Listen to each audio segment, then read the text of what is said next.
Give me a call when you do Fiddler. Oh my God. All right. Let me know when you go with Fiddler on the Roof, because I got you. Okay.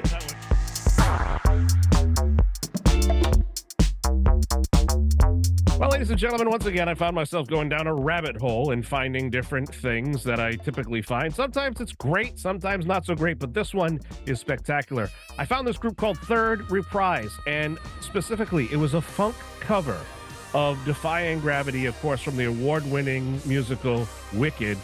The person behind that, of course, it was a whole group of people. I think there were about 25 to 30 people in the room recording this thing.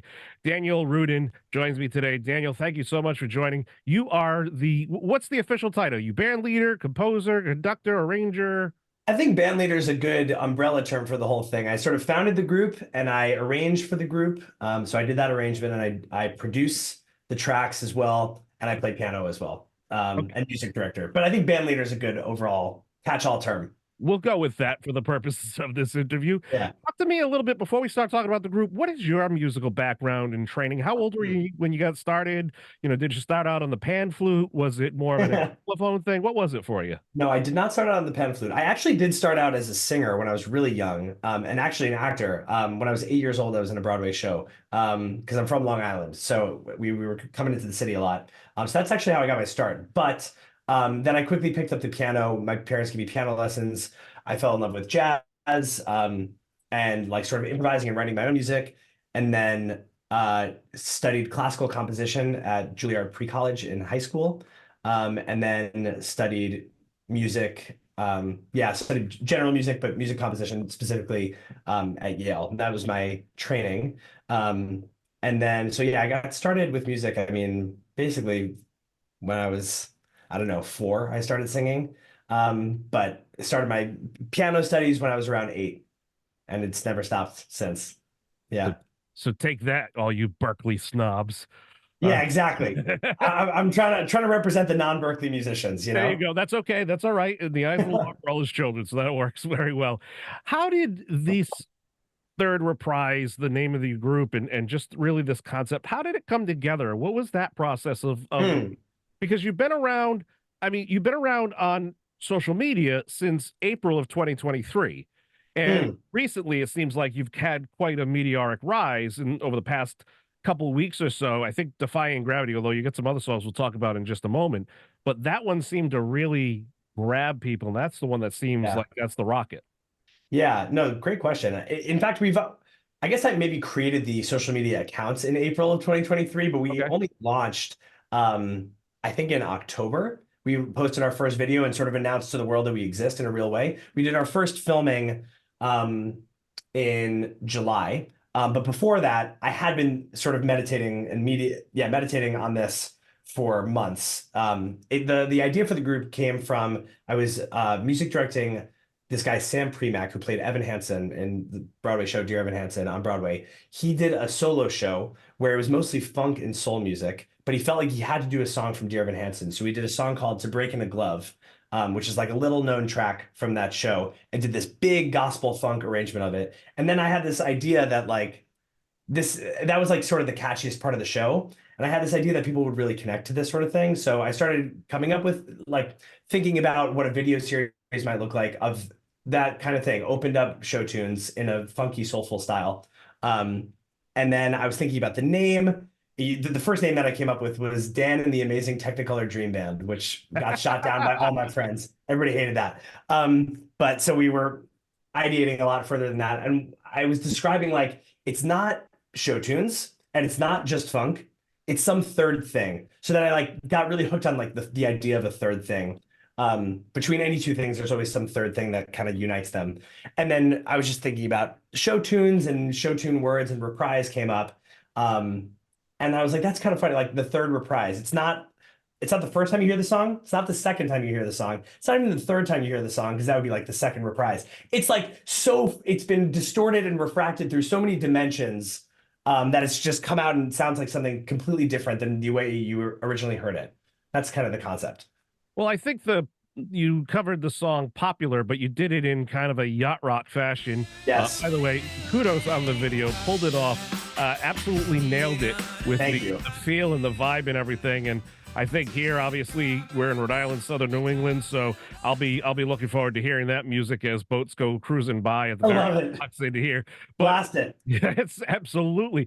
But it's such a cool thing because you're right. You're not just doing the funk, you're also mixing in the jazz kind of stuff or even like groovy because you did this mashup of you call it Part of Your World, X Whitney Houston or by Whitney Houston, featuring Gabriella Joy. It's 4 minutes and 20 seconds long on the video. My first question is, how many ideas ended up, quote unquote, on the cutting room floor? Because Hmm. so many places you could have gone with it. And how did you settle on the final, what it is? Because it is really impressive. Thank you so much for saying that. Yeah, there actually were some other ideas on the cutting room floor. We messed around with like a different feel for. So this actually came from I was music directing Gabriella Joy's show even before we shot this first third reprise session, and were like we want to. It was originally just an idea to do a Disney medley, but then a Disney medley in some funkier styles, and then we were just talking, and that didn't feel like enough. It didn't feel like enough of a meaty idea. And then we were just talking about why we're doing a Disney medley at all, and it was because Gabriella, when she was 5, just like she loved two things in her soul, like Disney princesses and Whitney Houston. And I was like, that's it. We could just like combine those two things, and see what happens. And then I took 3 iconic Whitney Houston songs and 3 iconic Disney songs and trying to put them together and mash them all up. And I was like, that is like enough. That's kind of the third thing again. It's like Disney, Whitney Houston, and Gabriella Joy kind of at the center of it. And like those 3 things creates a three-dimensional monster, three-dimensional piece that like is enough for you to sink your teeth in and feels like it has life. But there were definitely some ideas. We had Tale as Old as Time in like a different funky style. That was kind of before the Whitney Houston thing.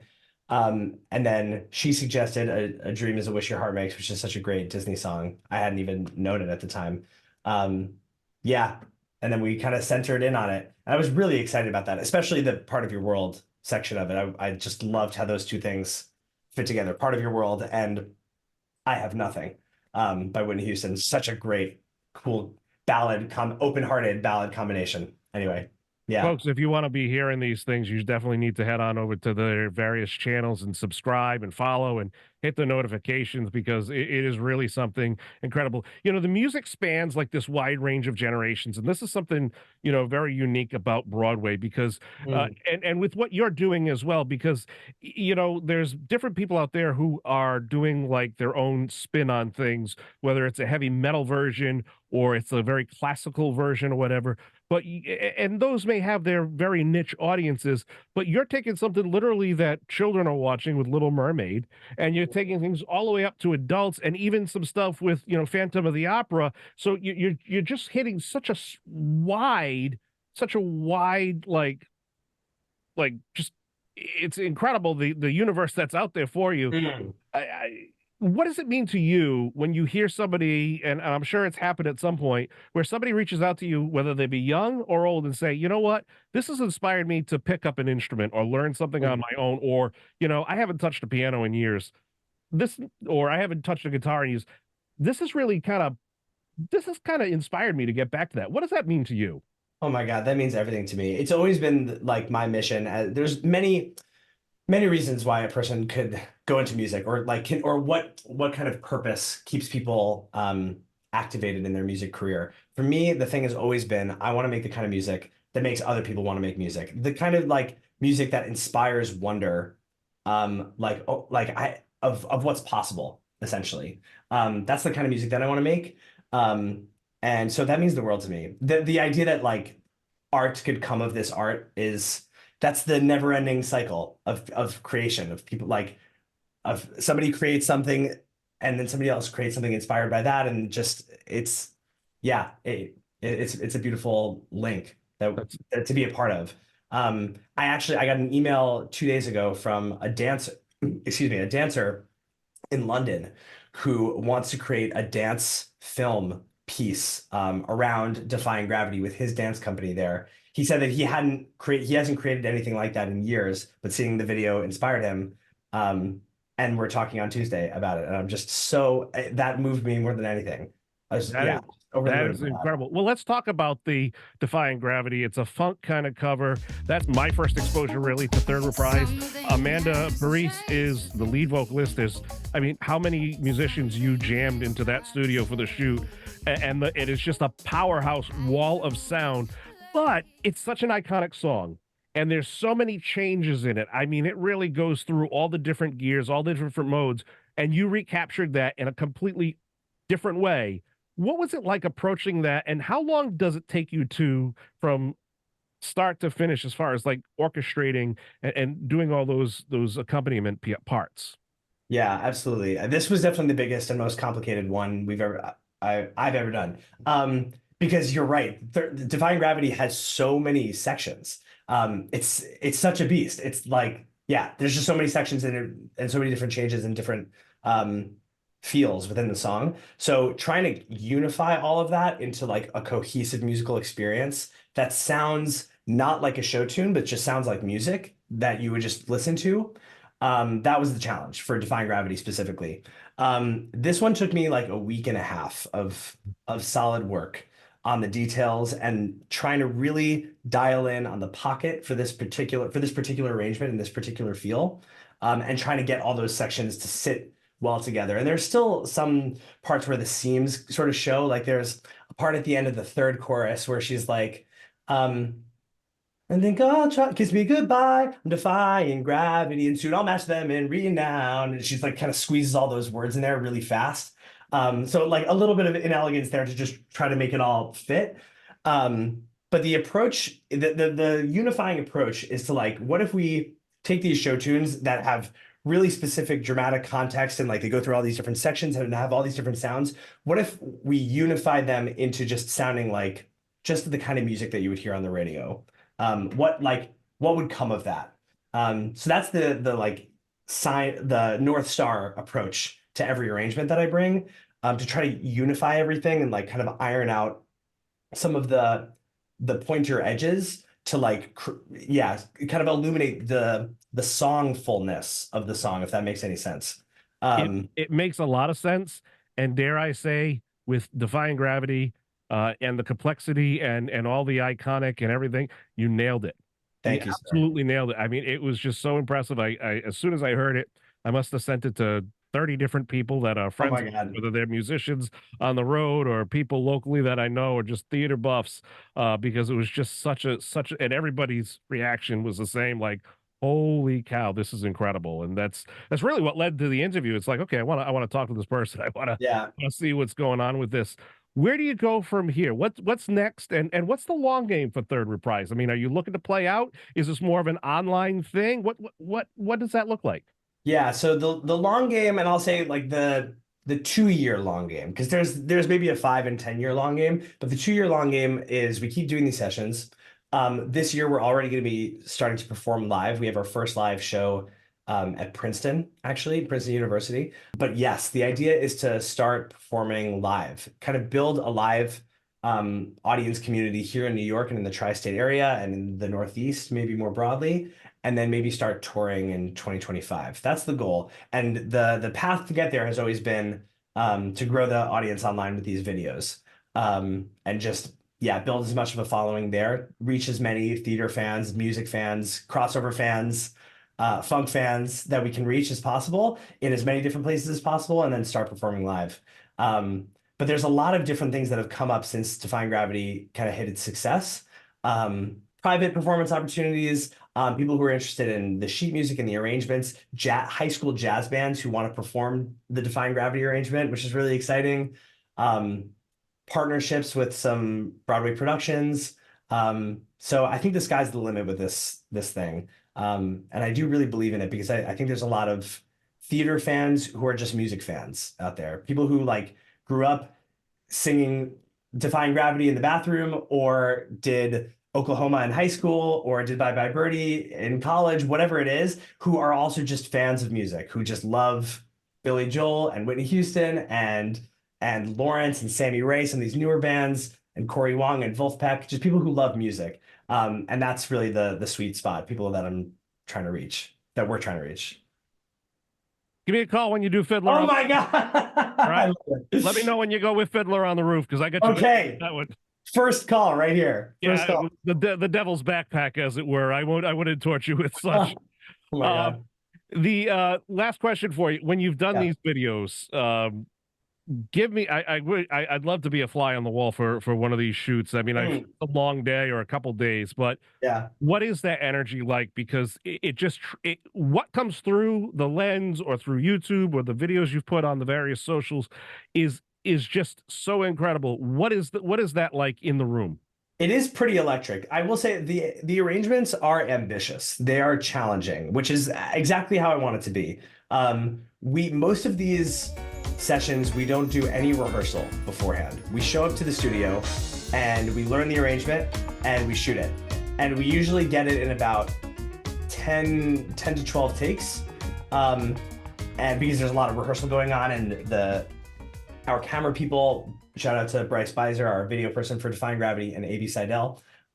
They're like running around trying to get all the right moments that we can capture to highlight the essential musical moments that are happening in the video, which is something that I care a lot about. So trying to get all the coverage. But the energy is, I mean, it's great. Part of the thing that I really love about Third Reprise is that it bridges these two communities, like the Broadway scene and like the just general funk soul scene. It's funny, we joke about the Berkeley musicians, but most of the musicians in Third Reprise are Berkeley musicians. So they all know each other, they all went to school together, and they're all playing on the scene together. And then our drummer, Skylar Forkang, is more from the Broadway scene. That's how I met him, as like a fellow young Broadway sub. I was subbing on MJ the Musical, and he was subbing on Paradise Square at the time, I think, and A Strange Loop. So two Broadway shows. And yeah, so we're kind of bridging that. And then a lot of the singers, Andrew Barth Feldman, kind of from the theater scene, Amanda Baris, more from the funk and jazz scene. So that's kind of the MO, is bringing these people together. And the vibe in the room is just an incredible celebration of what we're up to. I think people are like, the musicians are really excited about the arrangement because it's really challenging and gets to kind of show off their chops. And I think the same is for the singers. Like the singers love these songs. They're connected to these songs and have like, yeah, have a deep history with these songs, but kind of get to show them in a way that is really uniquely highlighting their gifts and like what they bring to music that's kind of outside of the theatrical context. So it's really fun. It's long story short, it's really fun, and I look forward to the sessions every time. Well, kudos to you and all your team. You really did a great job putting this entire project together. I'm excited to watch the growth. Folks, if you want to follow them, you can follow them on Instagram, Facebook, and TikTok, and of course, YouTube. Like, subscribe, go follow them. And more importantly, when they come into your area, buy a ticket, be the first one, get their front row, throw roses, throw candy, just don't throw any hard objects or anything like that. So, Daniel, Or tomatoes, no tomatoes. that's right. Throw money. Hey, why not? You know, cash No is money. We accept your money. Daniel Rudin, thank you so much. Third Reprise, folks, go find them and enjoy. Cheers. Thanks, Ben.